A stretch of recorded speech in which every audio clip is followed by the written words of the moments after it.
à tous et bienvenue dans ce nouvel épisode de On en parle à Taïwan. Ici Lisa Dufaux et je suis en compagnie de Valentin Floquet et de Sasa. Bienvenue.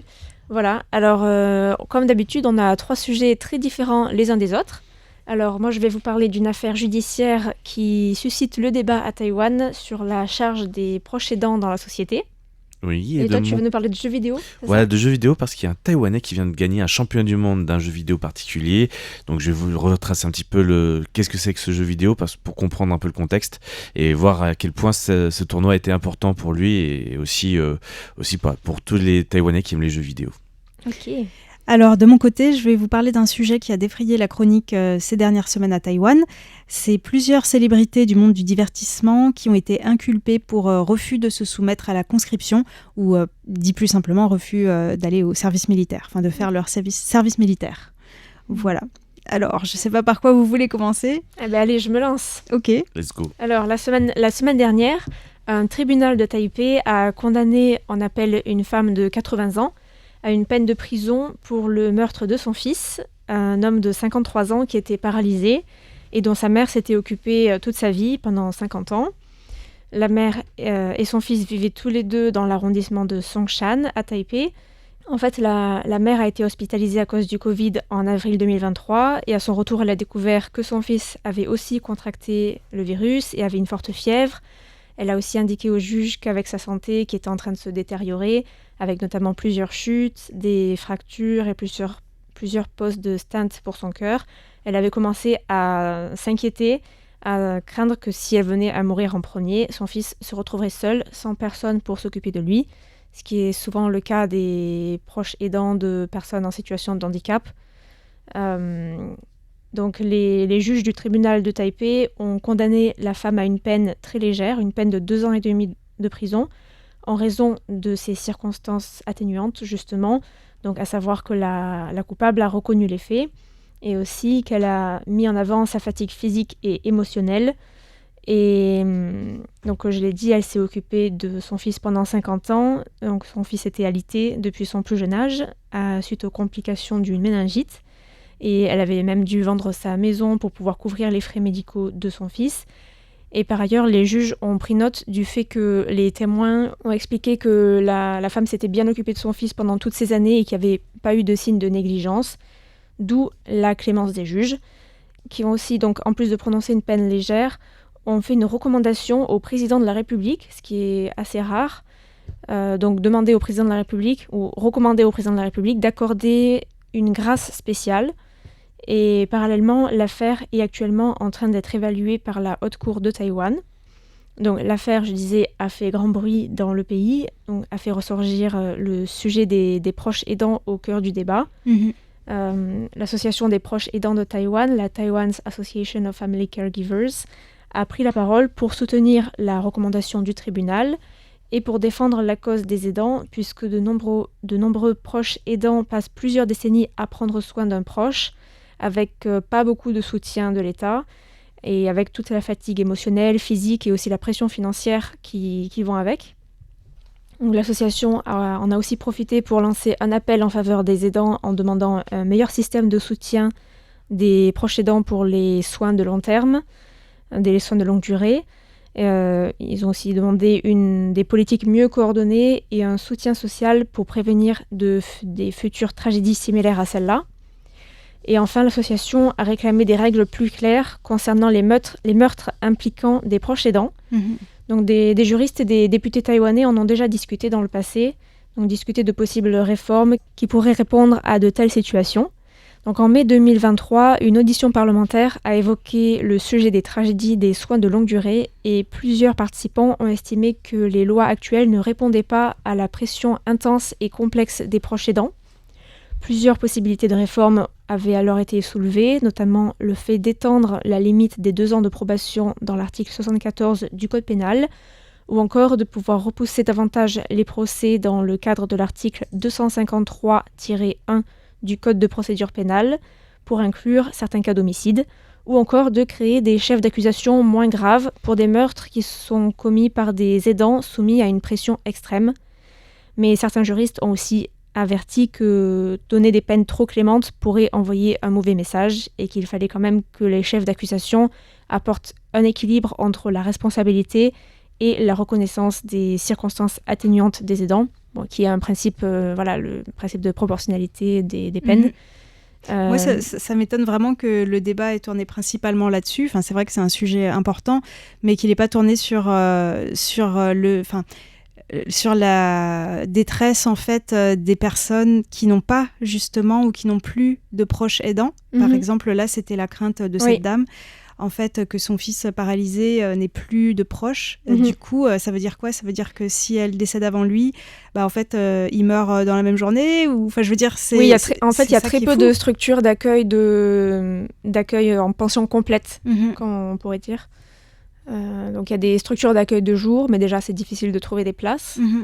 Et c'est vrai que pour les adultes en situation de handicap qui ne sont pas autonomes, il y a vraiment peu de... Ça, c'est fou quand même, quoi. Enfin, je pense que c'est un truc à discuter, quoi. C'est vrai, on n'en a pas beaucoup parlé. Ouais. C'est vrai qu'après, au niveau de la culture à Taïwan, c'est vraiment la famille qui doit s'en occuper, même si c'est pas la personne la plus proche. Dans 80-90% des cas, ça va être quelqu'un de la famille qui va reprendre la prise en charge. Donc c'est vrai que dans ce contexte culturel, créer des établissements, c'est un vrai défi, je pense. Mais ça va être un problème qui va de plus en plus se poser, puisque les Taïwanais ont de moins en moins d'enfants, du coup de moins en moins de frères et sœurs aussi, et il y a un moment où, je veux dire, quand les parents vont décéder, ils n'auront plus forcément de cousins, etc. Donc ça va se poser quand même, cette question. L'association a aussi déclaré que le sujet concernait à la fois le bien-être des aidants, mais aussi les droits des personnes aidées. Ben voilà, c'est ça. Voilà. Et a appelé les autorités à étendre les mesures de soutien aux aidants, à améliorer le soutien à la santé mentale et à encourager le débat public et le dialogue afin d'éviter justement que les aidants atteignent ce point de non-retour en faisant en sorte que ces personnes soient suffisamment entourées et soutenues pour qu'elles ne passent pas à l'acte dans des moments de désespoir, quoi. Et lundi également, le groupe parlementaire du KMT a lui aussi appelé le président Lai Ching-te à accorder la grâce présidentielle à cette femme qui a été condamnée. Le secrétaire général du groupe parlementaire du KMT, Luo Zhiqiang, a affirmé que la grâce présidentielle était un mécanisme constitutionnel conforme aux droits de l'homme qui avait justement été créé pour répondre à ce genre de cas tragiques. Et le député a aussi fait remarquer que la Constitution ne requérait pas une condamnation finale pour accorder la grâce, c'est-à-dire que le président peut, en théorie, puisqu'il n'y a rien qui est mentionné à ce sujet, le président pourrait prononcer une grâce avant que le jugement final soit prononcé. Mais le bureau présidentiel a déjà indiqué que le président n'interviendrait pas tant que la procédure judiciaire serait en cours, ce qui peut se comprendre aussi. Ouais. J'avais vu passer cette information selon laquelle le KMT s'était positionné là-dessus, mais j'avais pas connaissance du fait que même le juge, en fait, avait de manière assez exceptionnelle quand même préconisé une grâce. Ce qui je savais pas que les juges pouvaient... Rare, hein. Ouais, c'est rare quand même. Ouais. Donc ils ont prononcé la peine presque à contre-cœur, j'ai l'impression. Merci beaucoup de nous avoir parlé de cette information qui a fait beaucoup parler quand même dans les journaux. Je vais enchaîner avec une autre information qui a défrayé la chronique donc, ces derniers jours à Taïwan. Donc, comme je vous l'ai dit, ces dernières semaines, 5 célébrités du monde du divertissement ont été arrêtées, puis libérées sous caution. Alors la raison, c'est parce qu'ils avaient apparemment payé pour produire des certificats médicaux falsifiés afin d'échapper au service militaire qui est obligatoire à Taïwan. En tout, c'est 12 personnes qui ont été inculpées et l'enquête se poursuit. Donc parmi ces 12, donc les 5 célébrités du divertissement sont Xiu Jiekai, Chen Bolin, Zhang Shuwei, et puis un ancien membre du boys band Lollipop F, Lau Yunjie, et le membre du boys band Energy, Xie Kwon-da. Et donc, il s'agit de la deuxième vague d'inculpation après celle de 28 personnes en juin pour des infractions similaires, dont l'acteur Darren Wang et le cerveau présumé du réseau Chen Zhiming. Donc en fait aussi, ça c'est quelque chose à remarquer. C'est carrément un réseau, quoi. Tout à fait, c'était carrément un réseau.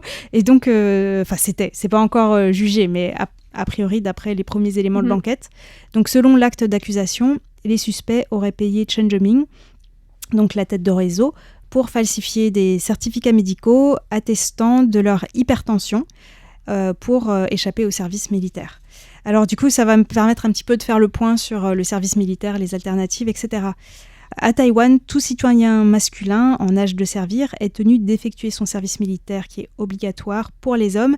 Et donc, notamment ceux qui sont nés après 2005, il doit être effectué avant l'âge de 36 ans.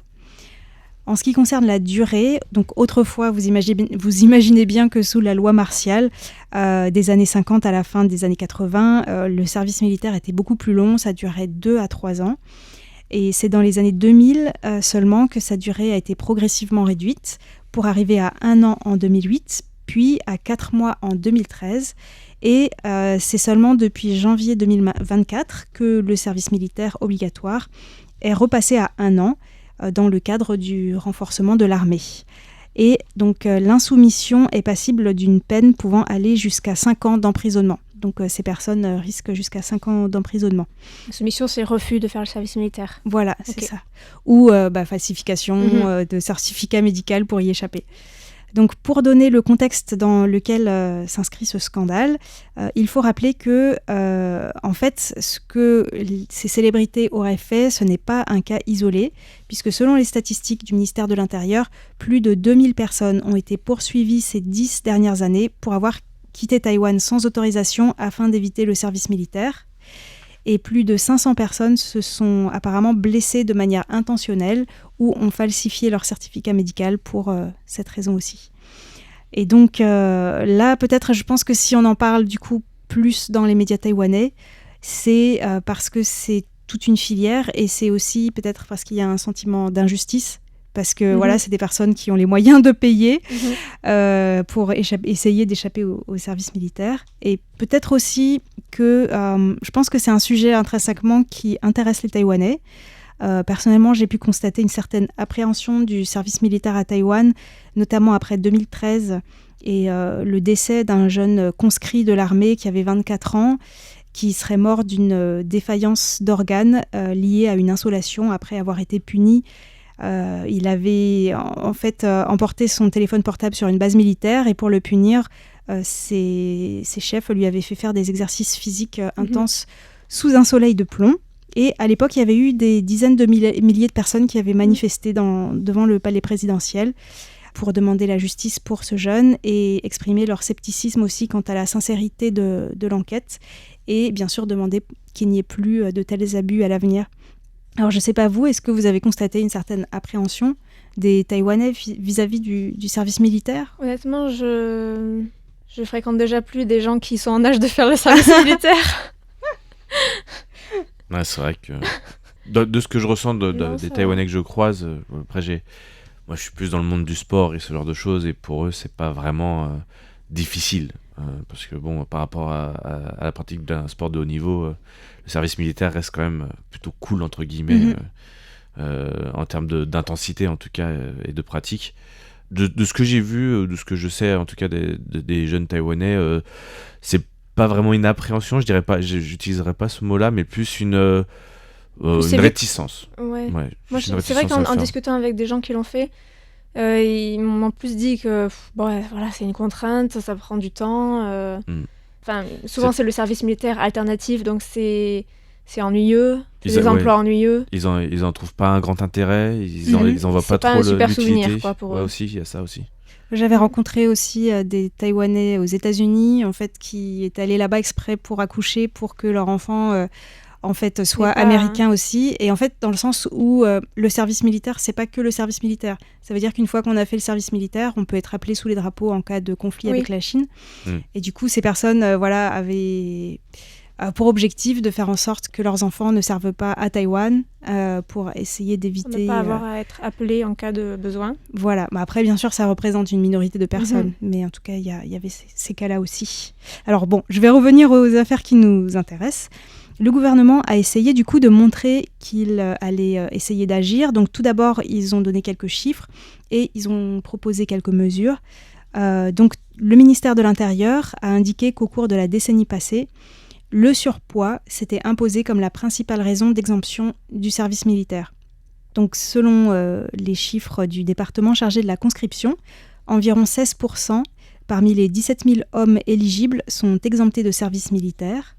Et parmi ces 16%, environ un tiers le sont en raison de problèmes liés au surpoids ou à l'obésité.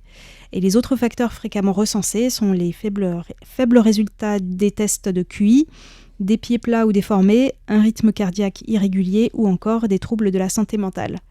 Lors d'une session questions-réponses au Parlement, la ministre de l'Intérieur Liu Shifang a précisé fin octobre que la falsification des certificats médicaux mentionnant de l'hypertension pour échapper au service militaire était en fait une pratique très courante.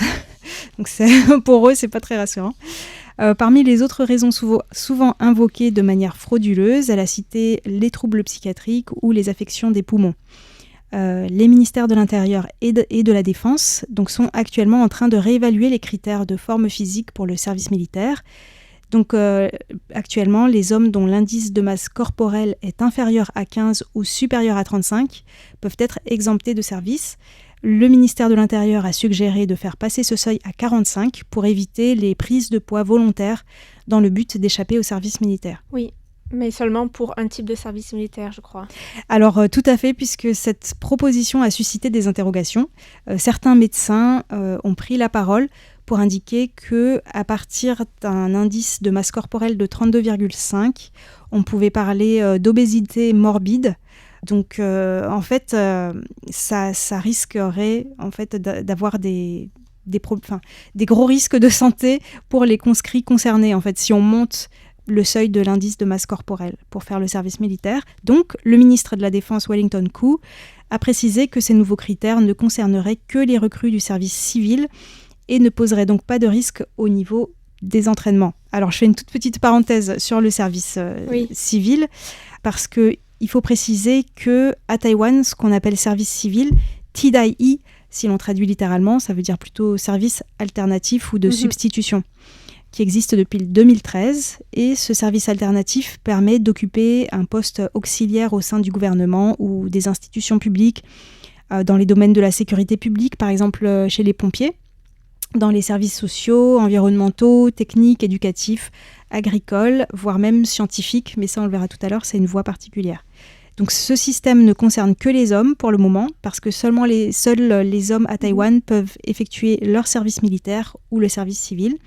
Donc les femmes peuvent choisir quand même de s'engager volontairement, mais sinon elles ne sont pas concernées.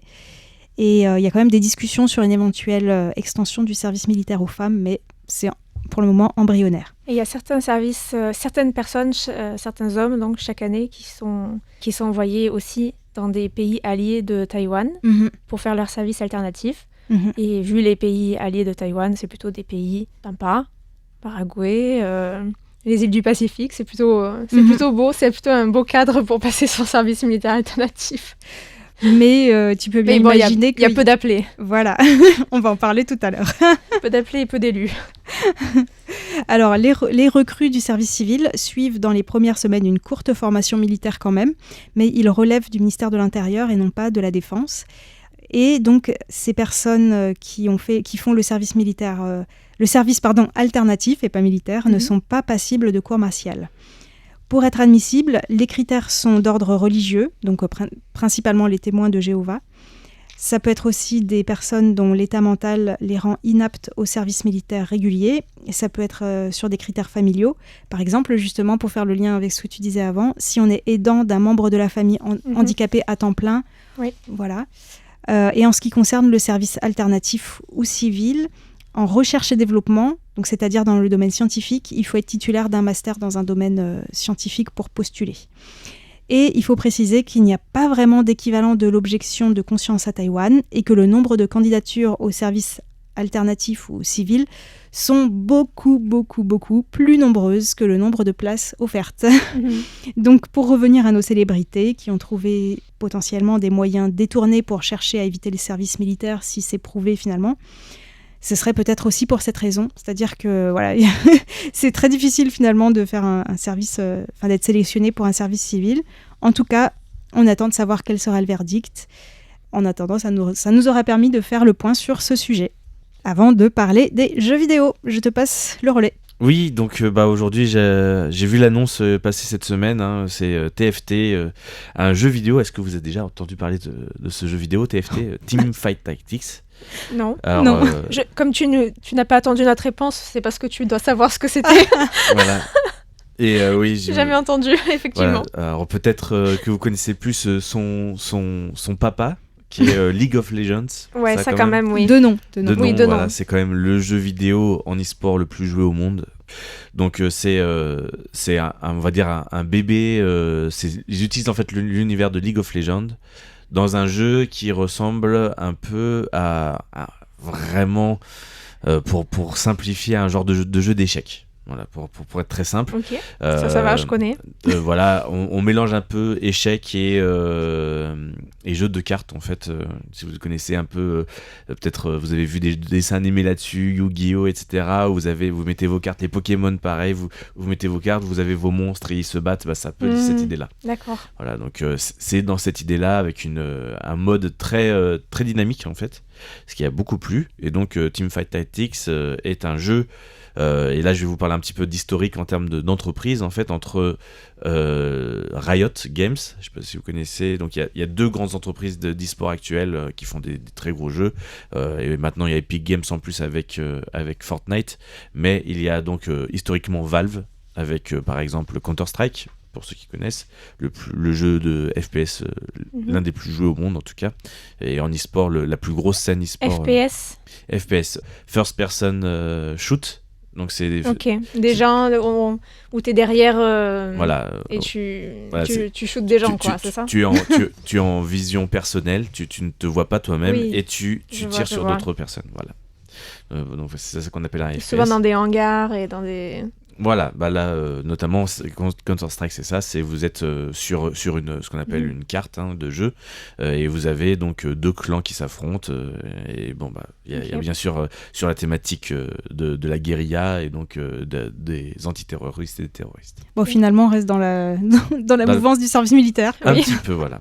Bah là c'est pour Counter-Strike, oui, mais pour TFT c'est vraiment très différent. Est-ce qu'on pourrait inclure des jeux comment tu dis? FPS dans la formation du service militaire. Ah bah si ça se trouve c'est déjà inclus. Il y a déjà je sais pas trop au niveau de Taïwan, mais il y a déjà pas mal d'armées qui utilisent ces jeux-là pour des formations et pour en tout cas pour des tactiques des simulations. Voilà, des simulations de combat. Ouais, de combat, mais en fait c'est plus d'organisation en fait de combat. Okay. Et il y a même des tests qui sont faits. Ils comparent souvent les joueurs d'e-sport avec les vrais militaires pour savoir s'il y a des choses appliquées en e-sport qui peuvent être transférées et vice versa. Ah, c'est intéressant. Voilà, ça, là je parle vraiment au niveau mondial, pas forcément au niveau de Taïwan. Et donc ce jeu-là qui est en fait une copie d'un jeu de Valve, TFT. Donc je disais, il y a Valve et Riot Games.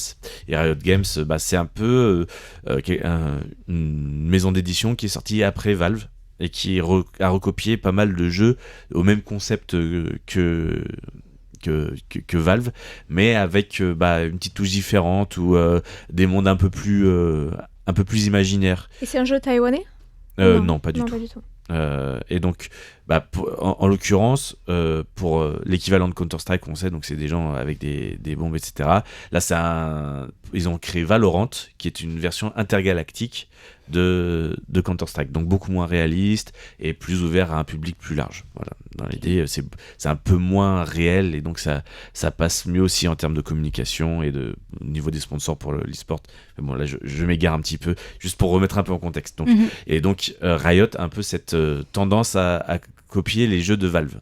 Et donc, Valve a créé un jeu qui s'appelle Dota 2, et donc, Riot a décidé de transposer ce système de jeu dans l'univers de League of Legends, en fait. Donc le jeu a commencé aux alentours du Covid, fin 2019, année 2020, donc c'est très récent. Et donc il y a eu beaucoup d'engouement dans ce jeu, sachant qu'en fait toute la complexité de ce jeu, c'est qu'il faut apprendre les personnages par cœur. Chaque personnage chacun de tes monstres, un peu comme pour les jeux de cartes, a ses spécificités et c'est sur chaque session ils vont avoir des particularités différentes. Il faut savoir combiner toutes les combinaisons de chaque monstre et leurs évolutions, parce qu'en plus ils ont des évolutions in-game, c'est-à-dire pendant un match, qui peuvent permettre en fait vraiment de gagner un combat par rapport à une autre personne. Et donc c'est très tactique, c'est vraiment c'est pour ça que j'appelle ça aussi un petit peu un genre d'échec, parce que il faut faire faut arriver à prévoir en fait les coups à l'avance, etc. Et donc c'est vraiment un jeu tactique, et c'est pour ça que ça s'appelle d'ailleurs Teamfight Tactics. Voilà. Donc voilà, pour donner un peu l'idée, et c'est vraiment par équipe. Ce qui est un peu différent, c'est que vous jouez plusieurs coups à la fois, contrairement aux échecs où c'est un par un. Voilà. Et donc il y a beaucoup de Taïwanais qui voilà. Voilà. C'était ta question aussi. Pour savoir si c'était un Taïwanais qui avait gagné un championnat mondial, si j'ai bien compris. Voilà. Et donc l'actualité, c'est un Taïwanais qui a gagné un championnat mondial, sachant que ceux qui sont les meilleurs en général sur ce jeu sont les Chinois. Et qui ont en tout cas gagné pas mal de tournois précédemment. Pour juste revenir un peu dans l'historique, en 2021, donc le premier tournoi international d'ampleur, c'était 2 Chinois mais en finale, Juan Mie et Titu X. Et donc depuis, il existe beaucoup de tournois qui revendiquent être des tournois de niveau mondial. Le plus récent donc a été le tournoi Tactician's Crown, ou si on le traduit en français, la couronne des tacticiens, et qui a eu lieu donc du 14 au 16 novembre dernier. Les 40 meilleurs joueurs de Teamfight Tactics, donc il y a un classement mondial, c'est un jeu en ligne, donc il y a un classement mondial qui est réalisé par Riot, se sont donc affrontés lors de cette compétition, et ce grand tournoi international a une des particularités, c'est qu'il est hors ligne, c'est-à-dire que vous avez plusieurs compétitions qui ont lieu dans chaque région, certaines en ligne, certaines en physique, et la compétition Asie avait lieu en Chine, donc sur un serveur local. Chacune des régions a donc disposé de places garanties au tournoi, avec un total donc de 40 participants un peu répartis dans le monde entier. Ces 40 participants ont été sélectionnés donc dans ce qu'on appelle le TFT Pro Circuit. Il faut savoir que la prime n'a jamais été aussi grande pour ce jeu, c'est 470 000 $ américains de primes en total données sur la compétition, avec la place de premier qui a gagné 150 000 $ américains, ce qui n'est pas négligeable. Encore dans certains sports, on est quand même sur un niveau de sport, si on prend un sport classique, on est sur de l'athlétisme ou ce genre de rémunération qui est quand même loin de ce qu'on peut gagner en tennis, en foot, etc. Donc avoir une prime aussi importante pour un e-sport un petit peu moins joué que les ce qu'on appelle les sports majeurs, aussi. Et assez nouveau, a fait aussi un peu parler de lui pour ça, ce tournoi. C'est donc un joueur taïwanais qui, pour la première fois, a levé la couronne mythique du jeu dans ce tournoi, et ce qui est considéré comme un championnat du monde. Et le joueur a remporté le titre en dominant sa finale avec une prime donc de 150 000 $ américains à la clé, s'assurant ainsi la plus grande victoire de sa carrière compétitive. Son pseudo, c'est Without You, sans toi. Et après le match, il a déclaré qu'il n'aurait jamais imaginé remporter un titre mondial lors de sa première participation internationale, et il a ajouté qu'il était resté calme et s'était appuyé sur un solide travail d'équipe en amont pour pouvoir réaliser cette victoire. Merci beaucoup pour ces infos. On félicite ce Taïwanais. Et moi, j'ai appris que finalement, les jeux vidéo, c'est un sport aussi, un e-sport maintenant. Je ne savais pas. Ça évolue, quoi. Enfin. Il y a des préparateurs physiques, mentaux maintenant, même pour les équipes d'e-sport.